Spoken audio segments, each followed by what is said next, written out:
نحمده ونصلي على رسوله الكريم أما بعد فأعوذ بالله من الشيطان الرجيم بسم الله الرحمن الرحيم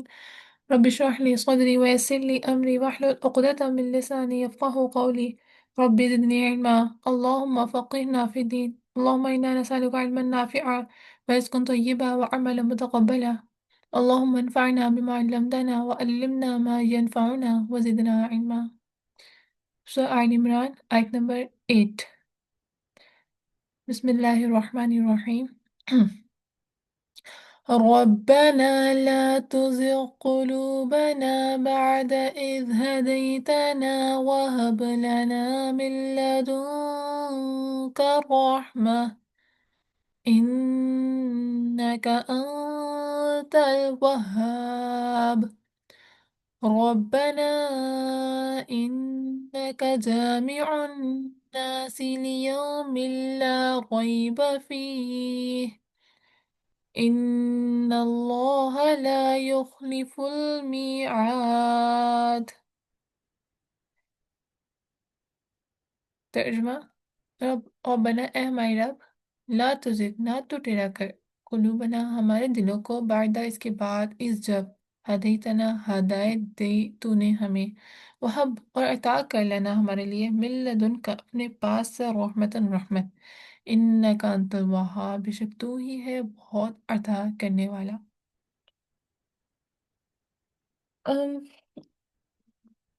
یہاں پر پیچھے راسخون العلم کی بات ہوئی، اس کے بعد پھر اس دعا کا ذکر ہے کہ وہ جو علم میں پختہ ہوتے ہیں نا، جن کے پاس درست علم ہوتا ہے، وہ ہمیشہ اللہ تعالیٰ سے یہ دعا لازمی رکھتے ہیں، کیونکہ ان کو ڈر ہوتا ہے کہ ہدایت کے بعد پھسل نہ جائے کہیں، اللہ تعالیٰ سے نہ کہیں دور ہو جائے، دل ٹیڑھا نہ ہو جائے، کیونکہ اگر دل ٹیڑھا ہو گیا نا پھر سب کچھ ٹیڑھا ہو جائے گا۔ نبی کریم صلی اللہ علیہ وسلم کا حدیث کا مفہوم ہے: خبردار، جسم میں ایک لوتھڑا ہے، اگر وہ بگڑ جائے تو سارا جسم بگڑ جاتا ہے، سنو وہ دل ہے، دل رحمان کی دو انگلیوں کے درمیان ہے، وہ چاہے تو اسے سیدھا کر دے اور وہ چاہے تو اس کو ٹیڑھا کر دے۔ تو دل اللہ تعالیٰ کے ہاتھ میں ہے، اس لیے اس سے دعا کرنی چاہیے، اس دل کی صحت یابی کی، اس کی صحیح ڈائریکشن میں ہونے کی۔ سلمہ رضی اللہ عنہ سے روایت ہے کہ نبی صلی اللہ علیہ وسلم سب سے کثرت سے دعا مانگتے تھے دین پہ ثابت قدمی کی، وہ یہ دعا کرتے تھے۔ تو ہم کس کھیت کی مولی ہے نا کہتے ہیں دوسری زبان میں، تو ہمیں کس چیز کا غرور ہے کہ ہم اللہ تعالیٰ سے ہم اپنے دین کے معاملے میں اتنا سیٹسفائی ہو گئے کہ دیٹس اٹ، ڈن، بس جنت مل گئی۔ ایک نبی اپنے دین پہ پختہ ہونے کی دعا مانگتے تھے، یہ نبی کریم صلی اللہ علیہ وسلم کی دعا ہے کہ ہدایت کے بعد ہمارے دلوں کو ٹیڑھا نہ کرنا، اور ہم کیا اپنی دعا میں شامل نہیں کریں گے؟ ایون جب بھی کوئی نیکی کا کام کرے تو یہ سوچ لازمی ہو، یا اللہ یہ نیکی کا کام کرنے کی توفیق عطا کی ہے تو یا اللہ جس کو پھیرنا نہ ہم سے، اس کی توفیق سلامت رکھنا، کیونکہ اللہ تعالیٰ ہم سے ناراض ہوں گے تو ہمیں عبادت کے طریقے، طور طریقے ہم سے چھین لیں گے، ہم سے عبادت کی توفیق چھین لیں گے۔ تو ایسا کبھی نہ ہوا ہے کہ اللہ جی ہمیں پتہ چل گیا کہ نماز فرض ہے اور قرآن پاک پڑھنا ضروری ہے ہمارے لیے، اور ہم اس کو ہدایت پانے کے بعد اس سے پیچھے نہ ہٹ جائیں۔ لائک اگر ہم نے قرآن پاک شروع کیا پڑھنا، ریگولر پڑھ رہے، بٹ پھر بیچ میں اسٹل آ گیا شیطان، آف کورس وہیں پر حملہ کرے گا جہاں پہ ایمان ہوگا، لیکن اللہ تعالیٰ سے ہر وقت یہ دعا ہونی چاہیے کہ اللہ یہ شیطان کو ہمارے اوپر غالب نہ ہونے دینا، ہمیں راہ راست پہ رکھنا، ہمیں پراپر خشوع و خضوع نماز اور وقت پابندی، وقت کے ساتھ نماز پڑھنے کی توفیق عطا فرمانا۔ تو اس دعا کو لازمی اپنے اندر جو ہے وہ شمار ہونا چاہیے، کیونکہ نبی کریم صلی اللہ علیہ وسلم خود اپنی دعاؤں میں دین کی ثابت قدمی کی دعا مانگتے تھے۔ کہتا ربنا ہمارے رب، انکا بے شک تو، جامع اور جمع کرنے والا ہے، ناس لوگوں کو، لیومن ایک دن کے لیے، لا نہیں ریبہ کوئی شک فی جس میں، ان اللہ بے شک اللہ تعالیٰ، لا یخلف نہیں خلاف کرتا میعاد وعدے کے۔ دنیا کی شان و شوکت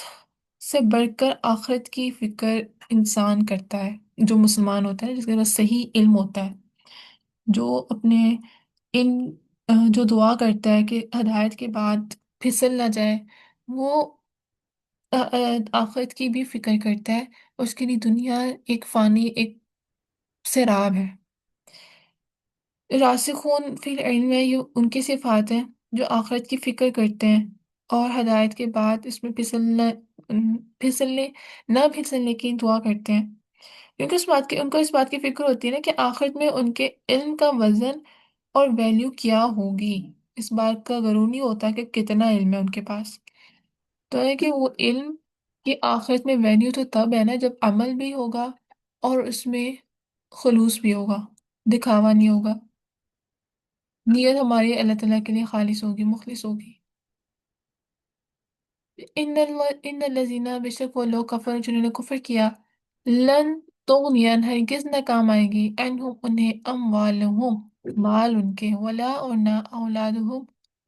اولاد ان کی، من اللہ اللہ سے، شیئن کچھ بھی،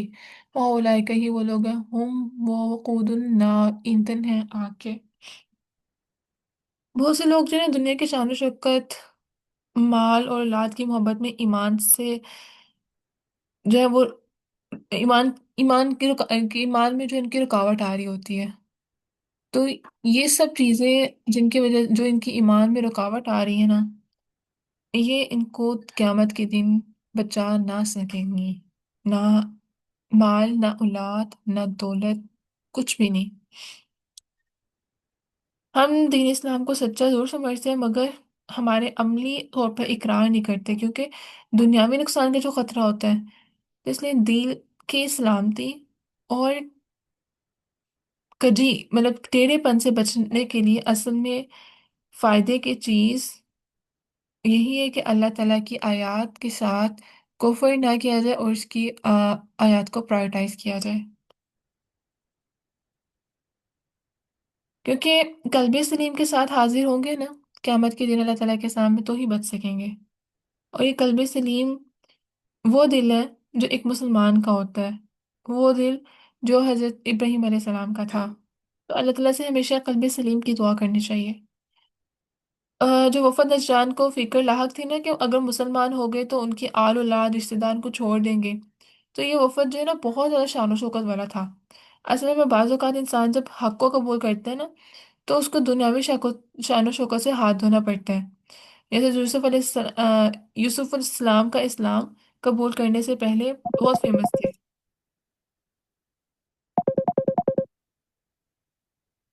بہت فیمس تھے یوسف السلام اسلام قبول کرنے سے پہلے، لیکن اتنی فیم اور مال سب کچھ انہوں نے قربان کر دیا وہ جب انہوں نے اسلام قبول کیا تھا۔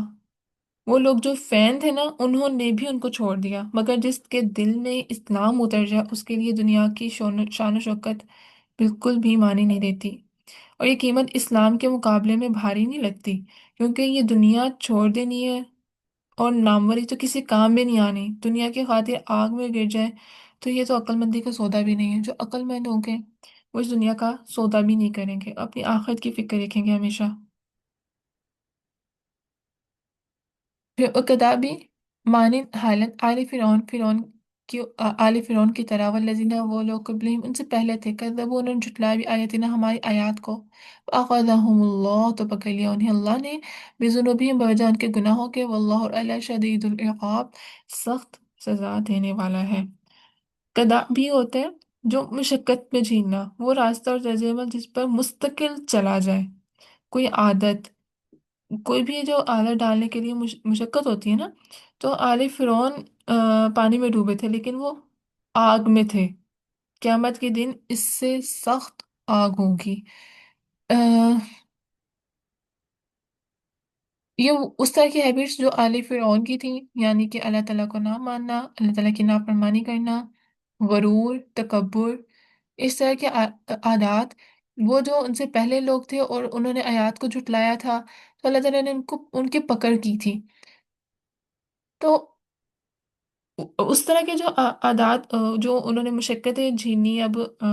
جو انہوں نے طرز عمل اپنی ساری زندگی اختیار رکھا، اس کا ان کو کیا صلہ ملا کہ اللہ تعالیٰ نے ان کی سخت والی پکڑ کی۔ تو یہی ہماری ایفرٹس اگر تھوڑی سی ہو جائے ایفرٹس، بٹ نیک راستے کی طرف ہو جائیں اور اللہ تعالیٰ کی جو ہے وہ عذاب سے بچ جائیں، then why not؟ کہ کل الذین کہہ دیجئے ان لوگوں کو جنہوں نے کفر و کفر کیا، ستغلبون ان قریب تم مغلوب ہو کیے جاؤ گے، وتحشرون اور تم اکٹھے کیے جاؤ گے، الی جہنم طرف جہنم کے، وبئس المہاد اور کتنا بڑا ہے، کتنا برا ہے میعاد ٹھکانا۔ جب وہ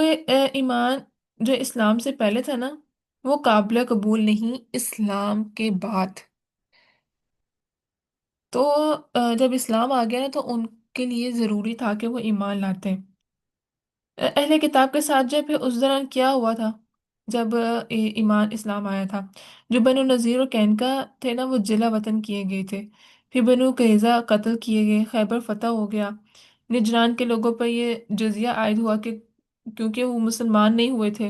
تو جزیہ دینا انہوں نے قبول کر لیا، مطلب فائن دینا، جزیہ فائن ہوتا ہے، ٹیکس۔ مکہ فتح ہو گیا، غزوہ بدر میں بہت سے لوگ مارے گئے۔ تو اب کے کافر اس لیے دنداتے پھر رہے ہیں کیونکہ ہم مسلمان نہیں ہیں۔ پہلے جب مسلمان حقیقی مسلمان تھے نا تو کافروں کا غلبہ بھی تھا ان- تو یہاں پہ نا ستغلبون و تحشرون، تم مغلوب کیے جاؤ گے۔ یہ کافروں کو کہا جا رہا ہے کہ تم مغلوب بن کے ان پر غالب آ جائیں گے مسلمان، اور وہ اکٹھے کیے جائیں گے جہنم کی طرف۔ تو پہلے بھی دنیا کی زندگی میں بھی ایسے ہی جو اگر قرآن کو ٹھیک صحیح طور پہ پکڑا گیا ہو، اس پہ عمل کیا گیا ہو، جو جذبہ حقیقی قرآن جو طلب کرتا ہے وہ مسلمانوں عائشہ اپنا مائک میوٹ کر لو۔ واقعی مسلمانوں کے اندر وہ جذبہ ہوگا تو مسلمان جو کفار ہیں وہ مغلوب ہوں گے۔ یا آگے آیت میں جو نا جنگ بدر کی مثال دی ہے کہ وہاں ان کو عظیم الشان کامیابی نصیب ہوئی، حالانکہ مسلمان بہت تھوڑی تعداد میں تھے، اور اس کامیابی کی بنیاد پر عبداللہ بن ابی اپنے ساتھیوں سمیت مسلمان ہوا تھا۔ تو نبی صلی اللہ علیہ وسلم نے مدینہ میں بسنے والے یہود کو خاطب کر کے فرمایا تھا کہ اے یہود، اسلام کا قبول کر لو تو قیامت تو عافیت میں رہو گے، ورنہ تمہارا بھی وہی حشر ہوگا جو مشرکین نے مکہ کا ہوا ہے۔ لیکن بجائے اس کے کہ وہ نصیحت قبول کرتے، انہوں نے تکبر میں آ گیا اور کہنے لگے یہ کافر جاہل اور فنون جنگ سے ناآشنا تھے جو پٹ گئے۔ یعنی اب انہوں نے کیا الزام لگا دیا کہ ان کو تو جنگ ہی نہیں کرنی آتی تھی، اس لیے وہ ہارے ہیں۔ تو ہم سے سابقہ پڑا تو سمجھ آ جائے گی کہ تب اللہ تعالیٰ نے یہ آیت نازل کی کہ یہ ان قریب مغلوب ہو جائیں گے، اور اللہ تعالیٰ کا فرمان ثابت ہوا جب خیبر فتح ہوا تو یہود نظارہ بن کے رہ گئے تھے۔ آ، اگر مالک نہ ہو نا تو کاشتکاری کر مظاہرہ ہوتا ہے کسان، تو وہ کسارا بن گئے تھے، سوری کاشتکار بن گئے تھے اور کسان بن گئے تھے، لیکن بہت فتنہ پھیلاتے تھے، تو انہیں عمر رضی اللہ عنہ کے دور میں خیبر سے بھی نکال دیا گیا،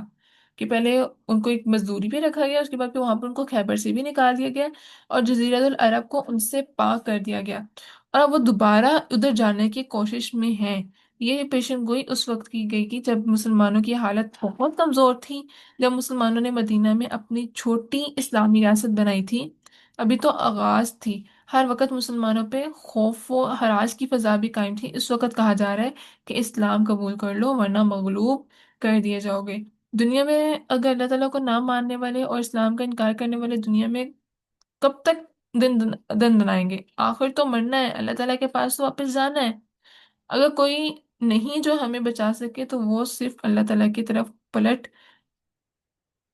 سو صرف اللہ تعالیٰ کی ذات ہے، تو اس لیے اس کی طرف پلٹ آنا چاہیے۔ یہاں مغلوب ہونے کی بات ہوئی ہے، اور ایسا واقعہ بدر کے موقع پر پیش آیا تو ایک تاریخی واقعے کے طور پر مثال پیش کیا جا رہا ہے کہ کوئی انکار نہیں کر سکتا۔ ابھی بھی کنڈیشن ہے نا، ان کو ہم ریلیٹ کر سکتے ہیں، لائک کہ جب آپ کو ارد گرد ایسا فیل ہو کہ یار ہمارے تو جیت کا کوئی چانس ہی نہیں، یہ بالکل ایسا ماحول تھا کہ ہر طرف کفر تھا، اور مسلمانوں کی بھی بالکل چھوٹی سی ریاست تھی، اور نیا نیا اسلام پھیلا تھا جس میں اپنے بھی دشمن ہو گئے تھے، اور جو اسلام قبول کر رہے تھے وہ بالکل خالی ہاتھ ہو رہے تھے، اور مطلب اور دشمن ہر طرف سے حملہ آور کے دشمن وہ فضا قائم ہے جنگ کی، اور اس کنڈیشن میں کہا جائے کہ تم ایمان لے آؤ، تم میری بات مان لو، کیونکہ تم نے پھر آگے مغلوب ہو جانا ہے، اور تم نے پھر آخر جہنم کی طرف اکٹھے کیا جانا ہے۔ یہ بالکل ہم اپنی لائف دیکھو نا، ایک وہ والی کنڈیشن کو جسٹ امیجن کریں کہ ہاں ایک طرف خوف و ہراس ہے، اور جو دشمن ہے نا وہ بہت اعلیٰ، اس وہ اپنے وقت میں جو ہے وہ رتبے پر ہیں، بہت شان و شوکت ہے ان کے پاس، بٹ ان کو کیا کہا جاتا ہے کہ تم لوگ ایمان لے آؤ، نہیں تو تم، تمہارے پاس جو شان و شوکت ہے وہ ختم ہو جائے گی، تم مغلوب ہو جائے گی۔ جیسے نجدان تھے، ان کے پاس بہت شان و شوکت تھی، بٹ ان کو کہا گیا ایمان لے آؤ، بٹ وہ نہیں لے کر آئے۔ تو پھر نیکسٹ جو ہے وہ آیات میں غزوہ بدر کی آیات آتی ہیں، قد تک کان ہے لیکن تمہارے لیے آیتن ایک نشانی فی فی آتینی دو گروہوں میں، التقافا جو آمنے سامنے ہوئے، فیاتن ایک گروہ تو قاتل وہ لڑ رہا تھا فی سبیل اللہ، اللہ کے راستے میں، اوخر اور دوسرا کافرتن کافر تھا، یارون وہ دیکھ رہے تھے انہیں مثلہم دو گنا اپنے سے، رائیا دیکھنا، عین آنکھ کا، واللہ اللہ یہ تو تائید کرتا ہے بنصرہ اپنی مدد سے، من یشاء جس کی وہ چاہتا ہے، ان اللہ ان بے شک فی ذالک اس میں لعبرۃ البتہ عبرت ہے، لأولی الابصار اہل بصیرت کے لیے۔ سورہ بقرہ کے آخر میں سورہ بقرہ کے آخر میں ایمان اور آل عمران میں آغاز کفر کا ذکر ہے نا، کہ کس طرح سے کفر کی تردید کی گئی ہے۔ تو یہاں پر 313 مسلمانوں کو جو ہے نا اصل میں تھے اس گروہ میں، مگر کافروں کو 626 یعنی کہ دگنا نظر آ رہے تھے، اور جبکہ جو کافر تھے نا وہ 1000 تھے، اور وہ مسلمانوں کو 2000 نظر آئے تھے، دونوں گروہ ایک دوسرے کو ڈبل دیکھ رہے تھے، اور یہ مسلمانوں کی،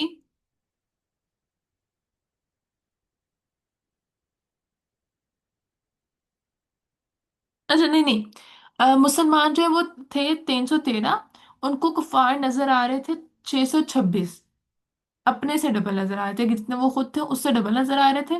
جبکہ جو کفار تھے نا وہ خود تھے 1000،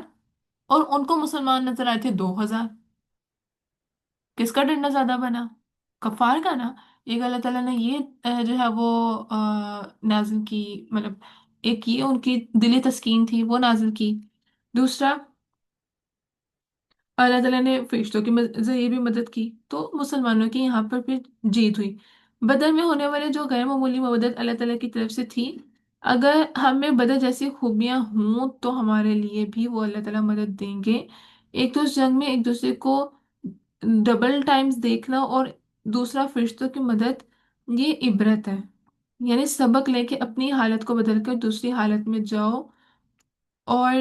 ہمیں اس کو عبور کرنا ہے، لائک اپنی جو کنڈیشن ہے اس کو ہمیں چینج آلٹر کرنے کی ضرورت ہے اللہ تعالیٰ کے مطابق ڈھالنے کے لیے۔ اچھا، مسلمانوں کے اس ٹائم نا جو کاؤنٹ تھا وہ 313 تھے، اور ساتھ ان کے پاس 70 اونٹ تھے، 3 گھوڑے تھے، اور جبکہ دوسری طرف نا کفار کے پاس 1000 لوگ تھے، اور اس کے باوجود مسلمانوں کی مدد کی اللہ تعالیٰ نے، طبی حالات میں مسلمانوں کے حق میں گئے، یعنی کہ ایک تو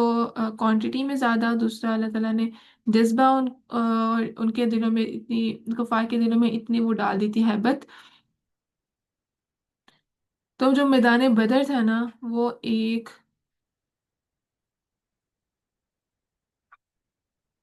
ایسا میدان تھا جو مسلمانوں کے لیے ایک فتح، اور کفار کے لیے ایک عبرت ثابت ہوا تھا۔ جو کافر نے پہلے پہنچ کر مضبوط اور جمی ہوئی جگہ پر کھڑے ہو گئے تھے، اللہ کی طرف سے ہوا کا رخ کفار کی طرف ہو گیا، اور مٹی ان کی آنکھوں میں چلی گئی تھی، پھر بارش کی وجہ سے کافروں کی طرف جب وہ مٹی اڑنے والی تھی، تو آف کورس جب بارش ہوگی تو وہاں پہ کیا ہوگا؟ کیچڑ ہوگا، تو اس طرح سے ان کے کیچڑ بھی ہو گیا، اور مسلمانوں کی طرف جو ہے وہ زمین جم گئی، جبکہ کافروں کی زمین وہ گیلی پڑ گئی، کیچڑ والی ہوگی، کہ اس طرح مسلمانوں کے دل میں اور سکون اتارا اللہ تعالیٰ نے۔ اس لیے اپنی کمی کوتاہی دیکھیں، دوسروں پر ہمیں بلیم جو ڈالتے رہتے ہیں نا، اس میں بہت بڑا اگزامپل ہے کہ اللہ تعالیٰ وہ جو کفار تھے وہ اپنی طرف سے پہلے گئے تھے، اور انہوں نے بہت اچھی پوزیشن اپنے لیے سلیکٹ کی تھی کہ نہیں یار ادھر کھڑے ہو کے نا بہت اچھے سے جنگ ہوگی. But at the same time جو مسلمان لیٹ تھوڑا تھے، اور اللہ تعالیٰ نے کیسے رخ بدلا کہ جو ہوا چلائی اور جو مٹی تھی وہ ساری ان کی طرف گئی، ام، کفار کی طرف. اور پھر بارش ہوئی تو کیچڑ، اور کیچڑ میں تو زمین ہو جاتی گیلی.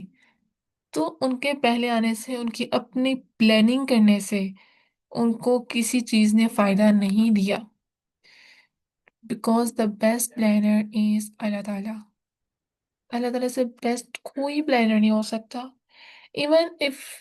وی تھاٹ کہ ہمیں جو ہے وہ چالاکیاں دنیا میں چلنے کے لیے آنی چاہیے، ہمیں پلاننگس کرنی چاہیے، بٹ اللہ تعالیٰ تھاٹ بیٹر فار اس. اللہ تعالیٰ کس طرح سے شکست دے دشمنوں کو، اور کس طرح سے فتح دے آپ کو، وی کانٹ ایون امیجن. ہماری لائف میں نا بہت سے اپ اینڈ ڈاؤنس آتے ہیں، اینڈ سب ٹائمس ایسا لگتا ہے کہ یار نہیں یہاں پر تو مطلب بالکل I'm ڈم، میرے پاس کوئی سورس نہیں ہے، کچھ بھی نہیں ہے. بٹ سم ہاؤ اللہ تعالیٰ ایسے ہیلپ کر رہے ہوتے ہیں کہ اب بعد میں کہ سوچو تو یار کیسے میں یہاں اس سے نکلی، لائک ہاؤ اللہ تعالیٰ نے کیسے کیسے پلاننگس کی. اگر آپ خود امیجن کریں تو ایسا کچھ بھی کبھی بھی نہیں ہو سکتا کہ آپ خود اس مشکل سے اتنے اچھے طریقے سے کبھی نکل سکتے ہو. Not at all. جو کریٹر ہے، جو ہمارا بیسٹ پلانر ہے، وہ اس کی جو پلاننگس ہے اس کا تو کوئی کمپیٹ کر بھی نہیں سکتا. ہمارے اپوزٹ پارٹی جتنی مرضی پلاننگس کر لے، بٹ ہماری جو اللہ تعالیٰ اگر ہمارے ساتھ ہوگا نا، اس کی رحمتیں ہمارے ساتھ ہوں گی. اور ہمارا جذبہ جب غزوہ بدر کے جیسے مسلمانوں کی طرح کا ہوگا تو ہمارے لیے غیبی مدد آئے گی، اور اللہ تعالیٰ اس طرح کے اسباب ہمارے لیے پیدا کریں گے. It always relates. اپنی اپنی لائف میں انالائز کریں کہ ایسے بہت سے مواقع آتے ہیں، ہوں گے، آتے نہیں بلکہ ہوں گے، کہ جہاں پر یو آر آل ڈم کہ کس طرح اس کو لے کر چلنا ہے. بٹ سم ہاؤ اللہ تعالیٰ نے اس میں ایسے آپ کو اس مشکل سے نکالا. You can't even do it on your own. آپ اس کو خود سے نہیں کر سکتے تھے. آج کل اتنا کافی ہے. میں تلاوت چلاتی ہوں، ترجمے پہ غور کرنا ہے. ربنا لا تزغ.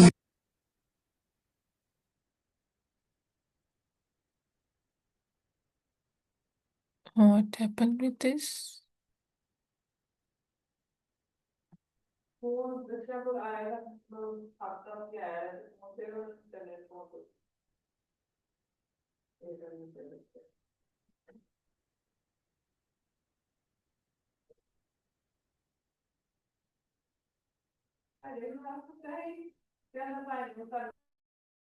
بسم الله الرحمن هو العزيز شديد العقاب فيه ما تزغ تذكر إلا أولو الألباب ربنا لا تزغ قلوبنا بعد إذ هديتنا وهب لنا من لدنك رحمة إنك أنت الوهاب ربنا إنك جامع الناس ليوم لا ريب فيه إن الله لا يخلف الميعاد إن الذين كفروا لن تغني عنهم أموالهم ولا أولادهم من الله شيئا وأولئك هم وقود النار كدأب آل فرعون والذين من قبلهم كذبوا بآياتنا فأخذهم الله بذنوبهم والله شديد العقاب قل للذين كفروا ستغلبون وتحشرون إلى جهنم وبئس المهاد قد كان لكم آية في فئتين التقتا فئة تقاتل في سبيل الله وأخرى كافرة يرونهم مثليهم رأي العين والله يؤيد بنصره من يشاء إن في ذلك لعبرة لأولي الأبصار. صدق اللہ العظیم. اچھا اس آیت میں لکھا ہوا ہے ان ذالک لعبرۃ ان فی ذالک لعبرۃ لأولی الابصار. اس میں اہل بصیرت والوں کے لیے عبرت ہے.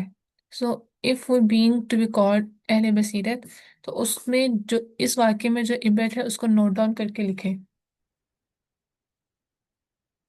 اور لکھ کے جو ہے نا پھر مجھے سینڈ بھی کرنا آپ نے، رائٹ؟ سبحانك اللهم وبحمدك أشهد أن لا إله إلا أنت أستغفرك وأتوب إليك. سبحان ربك رب العزة عما يصفون وسلام على المرسلين والحمد لله رب العالمين. السلام عليكم ورحمة الله وبركاته.